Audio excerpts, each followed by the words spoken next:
জোরে বলেন তো দেখি, এগুলো লোক কি টাকা দিয়ে আনা যাবে? এক হুজুর আবার আলাউদ্দিন জিয়াদি 3 দিন আগে ফতোয়া দিয়েছে যে আজারির মাহফিলে 10 লাখ 15 লাখ লোক হয়, এগুলো লোক টাকা দিয়ে ভাড়া করে আনে। আচ্ছা বলেন তো 15 লক্ষ লোক কি টাকা দিয়ে ভাড়া করে আনা সম্ভব?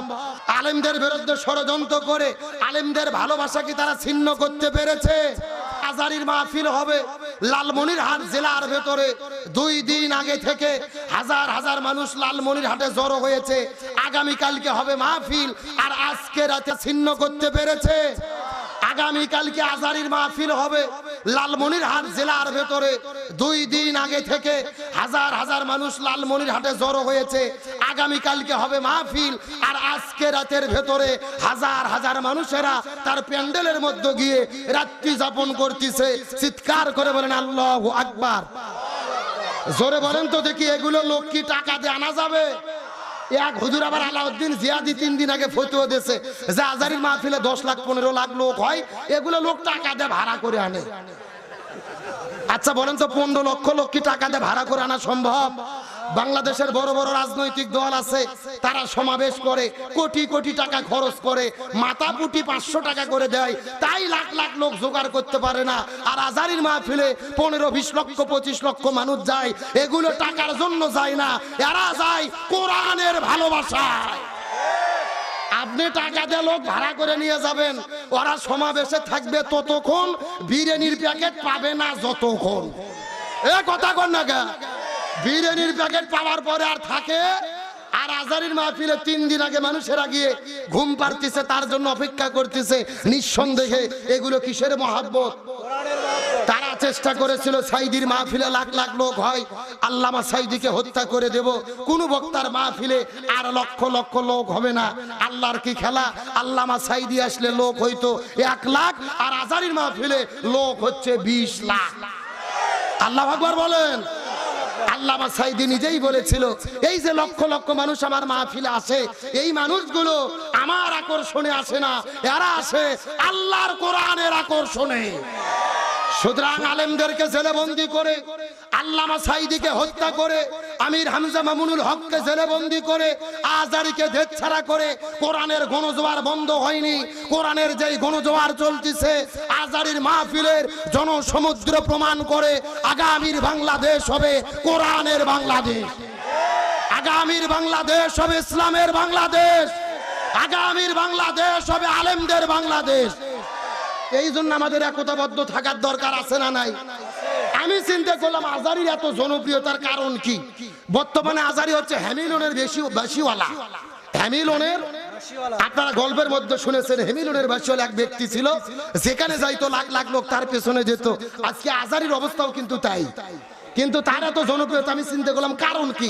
কারণ হলো একটা, আজারির বিরুদ্ধে আমরা যত হিংসা করেছি, এর বিরুদ্ধে যত ফতোয়া দিছি, আল্লাহ তার জনপ্রিয়তা তত বাড়াইয়া দিয়েছে। ওই যে 14 সালে আজারিকে দেশ ছেড়ে বের করে দেওয়া হলো, আমার দেশের কিছু কিছু মুফতি, কিছু কিছু মুহাদ্দিস, কিছু কিছু হিংসুটে হুজুর আজারিকে কাফের বলে ফতোয়া দিয়েছিল, আজারির মাহফিলে যাওয়া যাবে না। রাসূল যখন মক্কায় থাকতো, চতুর্দিক থেকে মানুষেরা মক্কায় যায়, আবু জেহেল লোকদেরকে ধরে ধরে বলে, খবরদার, মক্কায় কিন্তু মোহাম্মদ নামে একটা পাগলা আছে, এই পাগলার কাছে তোমরা ভুলেও যাবা না। মানুষেরা চিন্তা করে, মোহাম্মদ কয় নম্বর পাগলা, আগে যাইয়ে ওটাই দেখতে চাই। এই একই ঘটনা রাসূলের কাছে কাছে কালেমা পড়ে মুসলমান হয়েছে। যখন সব হুজুর মিলে আজারির বিরুদ্ধে ফতোয়া দেওয়া শুরু করছে, দেশের মানুষ চিন্তা করছে আজারি কি বলে, আগে একটু ইউটিউবে ওয়াজ শুনে দেখি তো।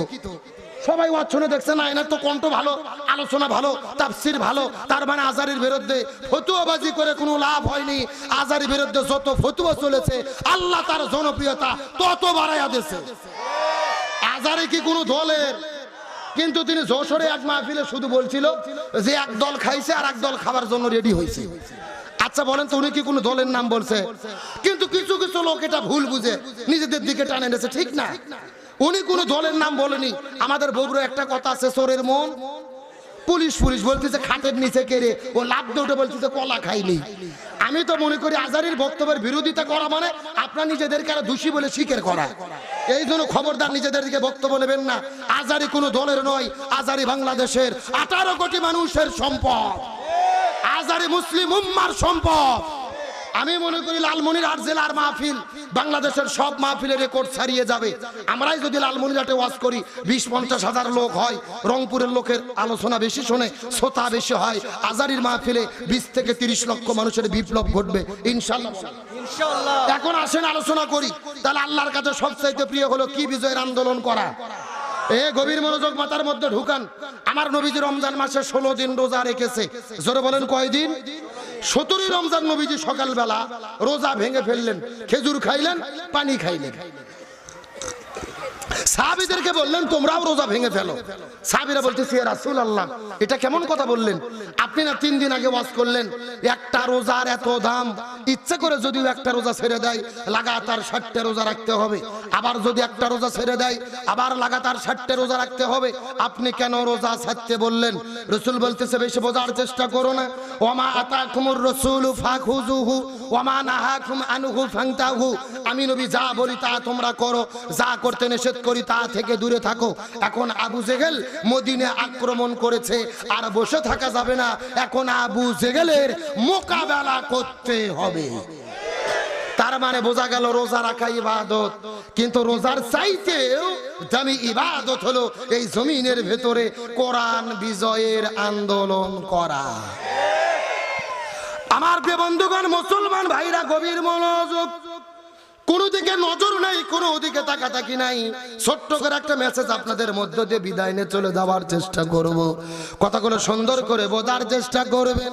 আমার নবীজির চাচা সাহাবী হযরত হানজালা রাদিয়াল্লাহু তাআলা নতুন বিয়ে করার পরে ওই বউটাকে নিয়ে যখন তিনি বাসর ঘরের মধ্যে চলে গেছেন, স্ত্রীর সঙ্গে প্রেম ভালোবাসা মহব্বত চলতেছিল, ফুল সজ্জা রাত তিনি পার করতেছিলেন।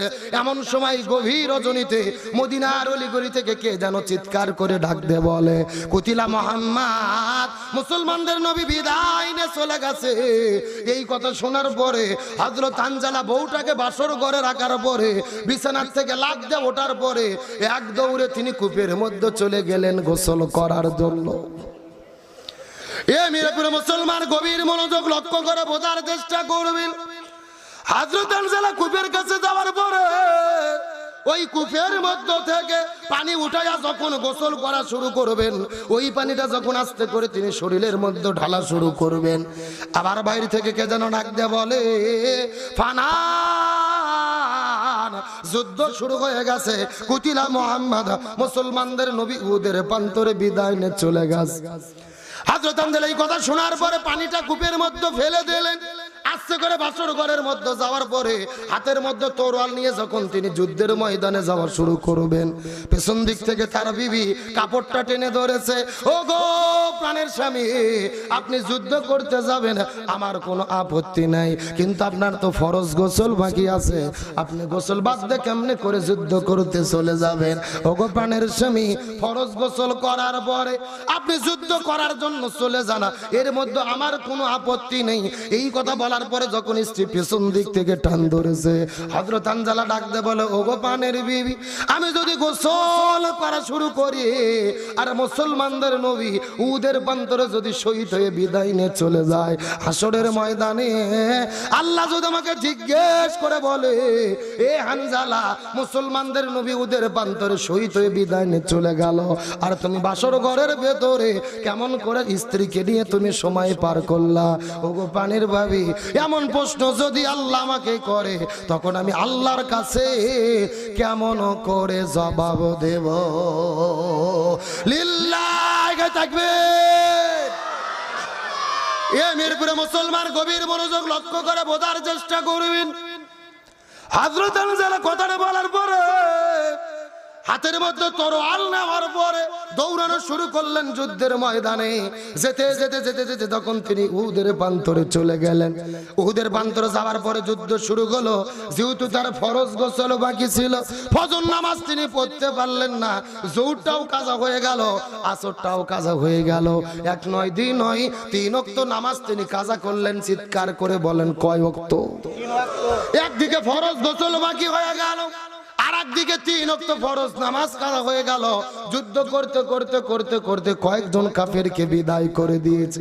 আসর নামাজ পড়ে দেখা গেল হযরত হানজালা যুদ্ধ করতে করতে পেছন দিক থেকে একটা কাফের আসার পরে হানজালার পেছন দিক থেকে ঘাড়ের উপরে যখন আঘাত করলেন, রাসূলের চাচা হানজালা ওই মাটির মধ্যে তিনি পড়ে গেলেন। ঝরঝর ঝরঝর করে রক্ত পড়া শুরু করলেন। কিছুক্ষণ পরে লক্ষ্য করে দেখা গেল ওই বাসর ঘরের মধ্য থেকে হানজালা জমিনের মধ্যে আসার পরে শহীদ হয়ে জমিন থেকে বিদায় নিয়ে চলে গেলে।